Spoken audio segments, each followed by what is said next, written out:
Hello Doctor Who fans and welcome to another video. As you can see, I have recently acquired the Day of the Daleks set, or History of the Daleks set number 7.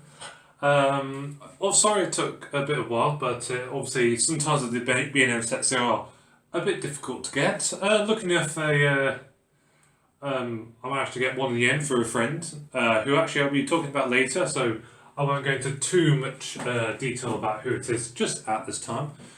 But I'm glad to have finally got one of them, and a few of the others actually filling it through other friends. But hopefully, some of you at, well, wherever you are, have managed to get some, or have managed to get at least a store that have actually decided to sell them. Not just at some particular place that's probably 200 miles away.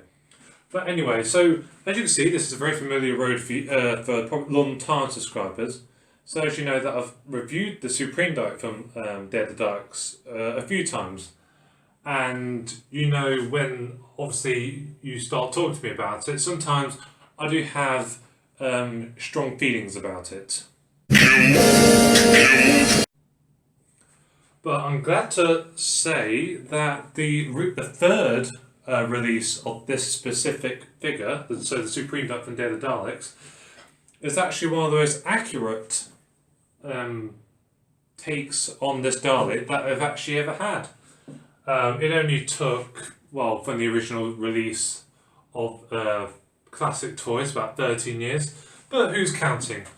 But I shall obviously be starting with this one, and as you can see, it's actually accurate. I can't believe that I'm actually saying this and how happy I am about it, but the Supreme Dalek is actually accurate. They've got the base on the top of the base here, as you can see from this angle. It's actually gold at just the top, but not the side. The mesh is actually all gold as well.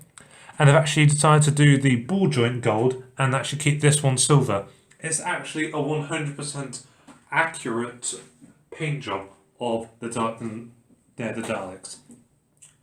So apart from that amazing reality that they've actually managed to produce something that's actually accurate, let's take a look at the closer details. So if you've got the Day of the Dalek Supreme Dalek from the original release, so that was the Dalek Collector Set 2, you'll know that the gold is very, very bright. And even though this gold is actually quite bright in this release, it's actually a more toned down gold, which is actually more accurate to the original release.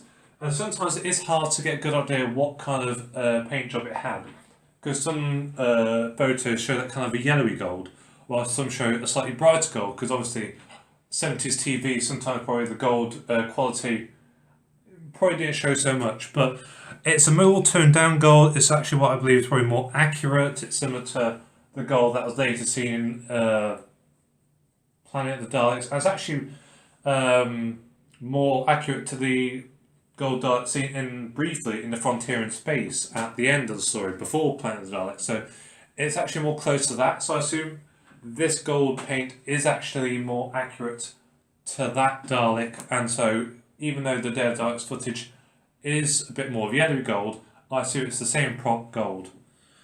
So it probably makes it more accurate. But overall, as you can see, the detail is very nice. It ends straight here. It's not all a mad paint wash. There's no like excess glue anywhere.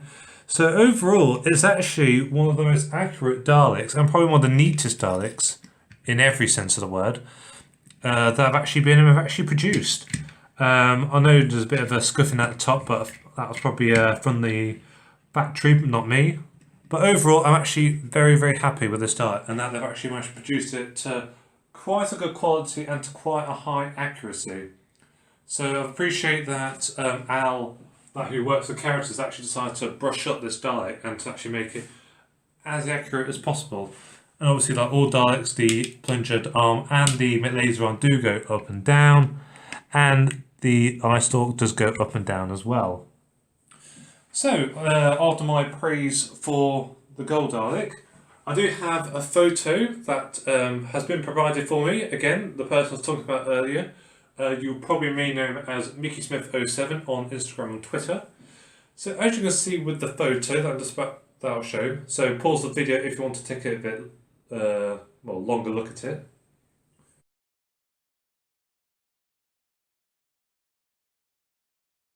You'll see that there are 3 Daleks. One on the far left is the original release, and the middle one is the re-release. And so the only difference is with these two was that one had a more accurate eye lights, like this model. The original one had it was smooth, so there was no detail on the light. So unless you collect specific variants, you're not really missing out on anything. So the main difference is obviously with this release and obviously the early releases is that the details are actually all accurate. So those are the main details. It's actually an accurate model. So it's sort of a variant and more accurate at the same time. So the photo again.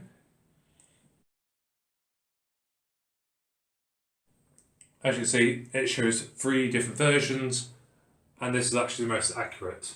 So as you can see, with the photos, there was actually quite a lot that needed updating. So enough after the gold Dalek, onto the grey Dalek.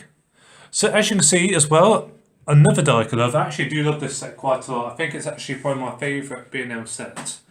So as you can see, this is a very, very dark grey. So this is probably what the class is gunmetal grey. It's basically one of the darkest greys you can get. And as you can see, it's got a very nice gloss to it.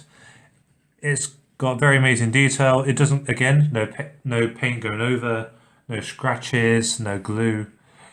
It's another very nice Dalek. As you can see, the ball joints accurate as well. So basically what I look for in a Dalek is, rather than just variants, it's sort of the accuracy as well from the story. And again, these 2 Daleks are probably as accurate to the story as you can probably get. There is obviously another Dalek set that came out as well. That was History set number 5. And that was the Power of the Dalek set. I do have some strong thoughts about that one in 2 ways. But a later video on that set. But overall, these are 2 of my favourite Daleks. The accuracy is amazing. I'm not entirely sure why this pupil is just wide as it is, but apart from that little interest in it, they are my favourite Daleks. The detail is amazing. This Dalek was only ever released, well, never. So this is the first time we've actually had the grey Dalek from the Daleks, but also in accurate colours at the same time. So not like what used to happen where they used to get the normal standard Genesis grey and tweak it a bit. So this is actually probably one of the most accurate B&M releases of a Dalek probably there's actually been to the colour. So it's, if I was ever to recommend that you get a History of the Daleks set, I would certainly recommend this one because it's the most accurate. You get 2 different Daleks, you get grey and a gold. It's not like a subtle variant as we've seen with the silvers from the 60s stories. So I'll certainly recommend it. The accuracy is to a very good point.